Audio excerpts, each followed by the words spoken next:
Karena kita membicarakan siksa kubur, tentunya ada adegan di dalam kubur gitu ya. Dan tentunya untuk membawa keaslian dari set, kita tentunya sebisa mungkin menggunakan tanah yang digali menyerupai kuburan. Beberapa adegan juga ada di dalam kuburan tersebut, tentunya dengan safety precaution yang kita lakukan supaya aman.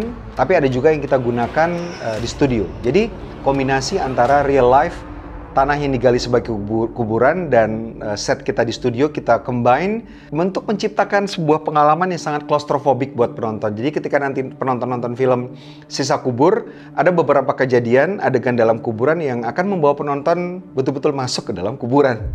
Kita panik mencari jalan keluar, and action!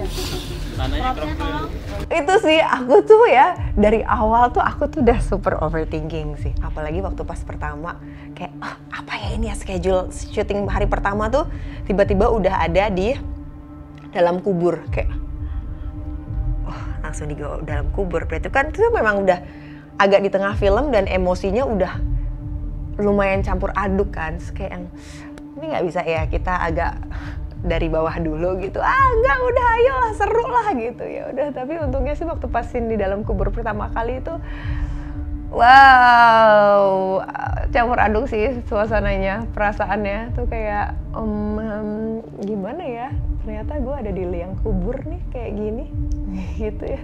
Terus sebelahnya ada mayat tuh kayak emang ada satu adegan yang pas lagi dalam kubur, dari yang kayak oke, sampai beneran jadi histeris karena bener-bener tuh seluruh badan udah kena cipratan darah.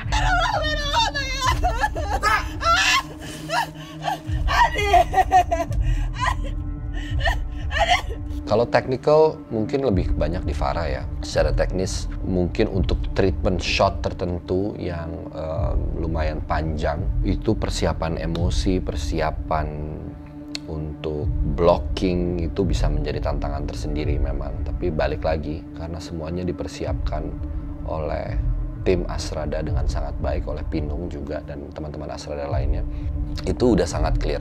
Jadi Bang Joko tuh tipikal yang kalau latihan tuh nggak full emosinya juga gitu. Jadi kita save the energy, begitu memang udah waktunya untuk rolling, kita memberikan apa yang kita bisa sebaik mungkin gitu. So far dari apa yang aku lihat, ada adegan yang membuat aku merinding.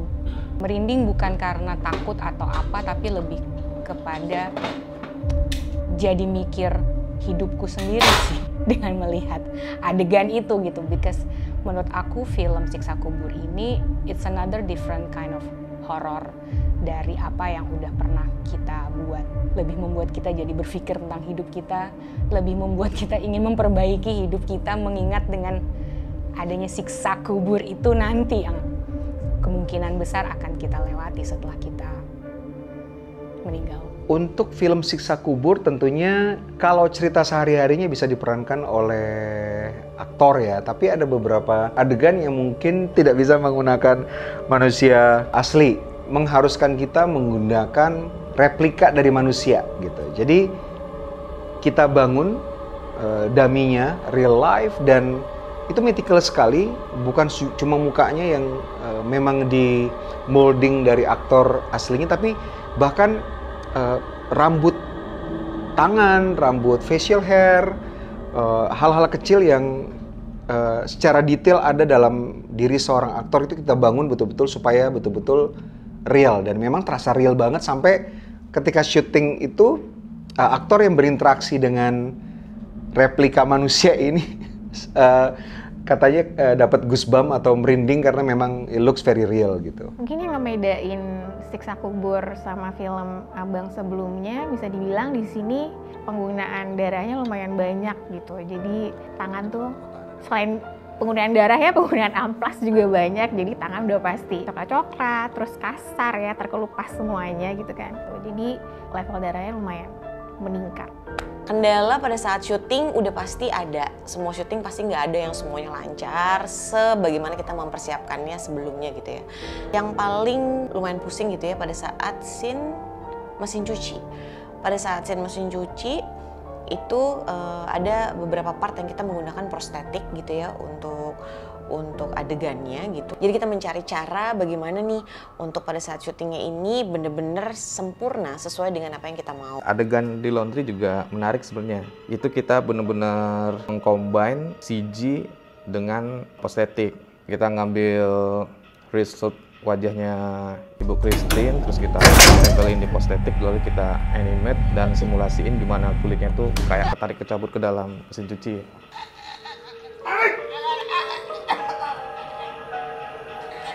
Ketika Ibu Nani baru saja kecelakaan dan meninggal dan jenazahnya diangkut keluar, di situ ada Pak Pandi, ada Sita, dan ada Suster Lani. Ada Pak Pandi nangis yang luar biasa, ada Lani yang hancur luar biasa, dan ada Sita yang berusaha tetap kuat. Kenapa menurutku itu sangat memorable? Karena again, perasaan yang dirasakan oleh Suster Lani itu didorong oleh perasaan dan kondisinya Pak Pandi yang hancur luar biasa. Itu semuanya hancur. Kalau katanya Abang tuh waktu itu pas reading, ini tuh chaos. Semuanya di sini tuh runtuh.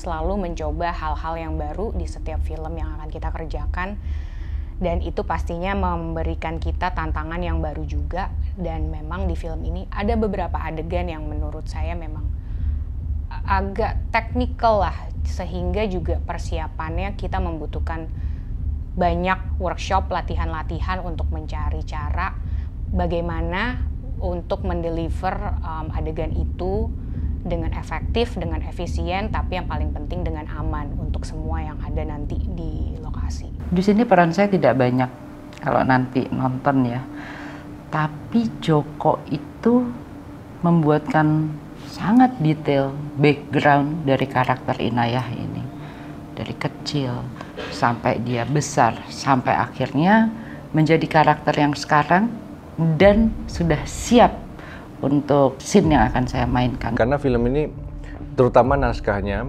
itu ngomongin tentang sisa kubur tapi tidak menggurui, tidak mendakwahi, itu enggak. Jadi pemain di situ dilibatkan, masuk ke dalam karakter-karakter yang dalam cerita itu, dan si penonton harus masuk ke dunia yang diciptain sama Bang Joko ini.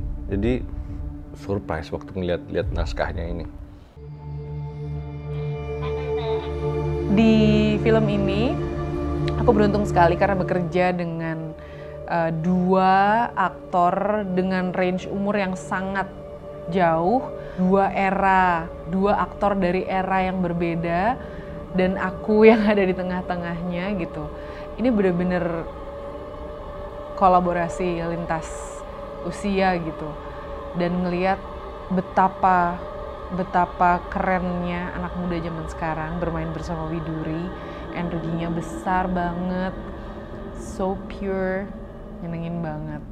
So I feel blessed to be in this project and to see everyone was working amazingly. Karena scene-nya bikin deg-degan, aku juga ikut deg-degan dan jadi adrenalin rush banget. Itu salah satu scene yang menurut aku paling seru dan menantang juga, karena lumayan lama sih scene itu, ada kali mungkin 3 menitan, jadi harus ulang-ulang beberapa kali, tapi seru banget. Pas adegan Lani bersama Pak Pandi di dalam ruangan, dan ternyata aktivitas Bapak Pandi dan Suster Lani ini diketahui oleh Ibu Nani. Itu long take. Wow, aku waktu itu ngerasanya ketika kamera itu memperlihatkan apa yang dilakukan oleh Pak Pandi dan Suster Lani, lalu ada reaksi yang aku sebenarnya nggak bisa lihat langsung, reaksi dari Ibu Nani di luar. Perasaannya Ibu Christine Hakim sebagai Ibu Nani di luar, itu bisa dirasakan Suster Lani di dalam. Itu perasaan macam apa ya? Itu energinya nyampe, nembus ruangan, Jo, nembus ruangan. dari luar nembus ke dalam. Itu gimana caranya nggak tahu. That's why I thought it's magical. Konsep musik scoring untuk Siksa Kubur, ini salah satu film yang paling sulit karena tidak seperti film-film Joko Anwar sebelumnya yang seperti contohnya kayak Pengabdi Setan atau Perempuan Tanah Jahanam, di mana kita bisa melihat ceritanya dan kita sebagai orang yang berada di luar cerita tersebut dan menikmati ceritanya. Intinya adalah semua itu musiknya sesuatu yang mengganggu kepala kita yang menontonnya. Itu sih sebenarnya. Jadi konsep di VFX di film Siksa Kubur ini kita sebenarnya harus ngejar realistik dan organiknya. Makanya saat syuting itu kita lebih banyak menggunakan postetik dan practical effect biar rasa realistiknya itu dapat dirasain sama penonton. Satu yang aku tunggu kalau Abang seorang Joko Anwar bikin film itu, dia pasti menemukan tempat-tempat yang memang nggak biasa bisa dibilang ya. Ternyata ada satu set yang memang benar-benar kita datang ke lokasi jalur kereta lama yang terdapat di Pangandaran. Salah satu lokasi yang paling sulit kita temukan setelah nyari berbulan-bulan adalah terowongan.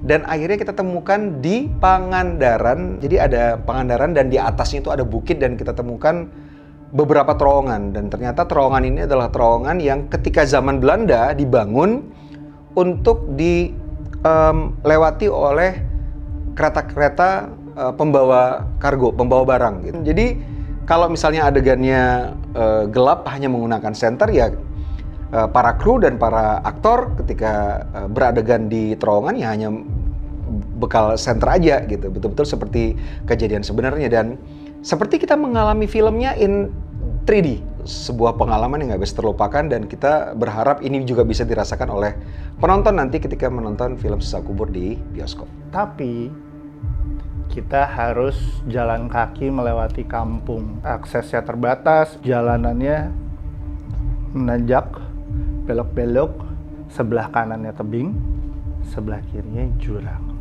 Kita harus buka jalan, kita bikin akses baru untuk sampai mobil, paling nggak pick up untuk sampai mendekati si terowongannya.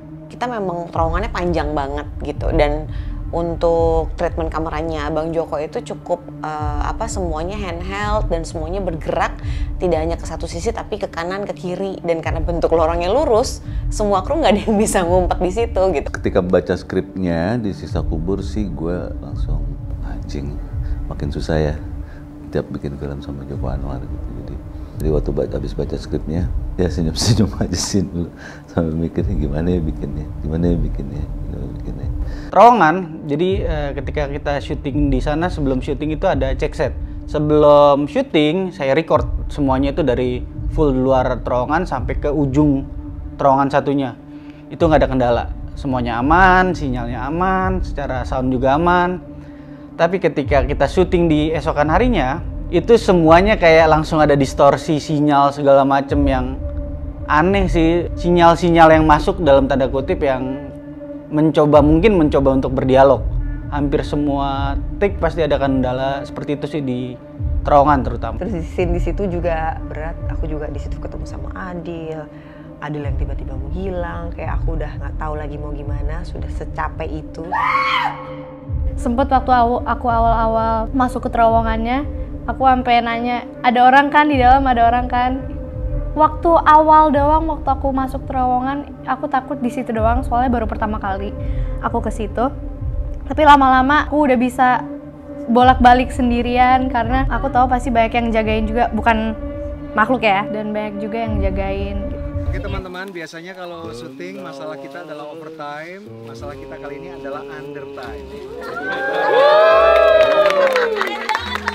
Lebih cepat dari semua karena teman-teman kerjanya cepat banget, efisien banget, kompak banget. Hari ini kita bilang it's a race!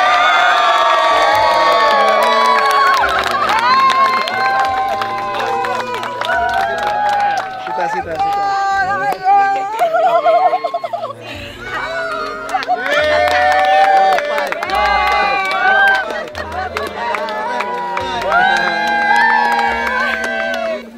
Terima kasih teman-teman semua. Sampai besok.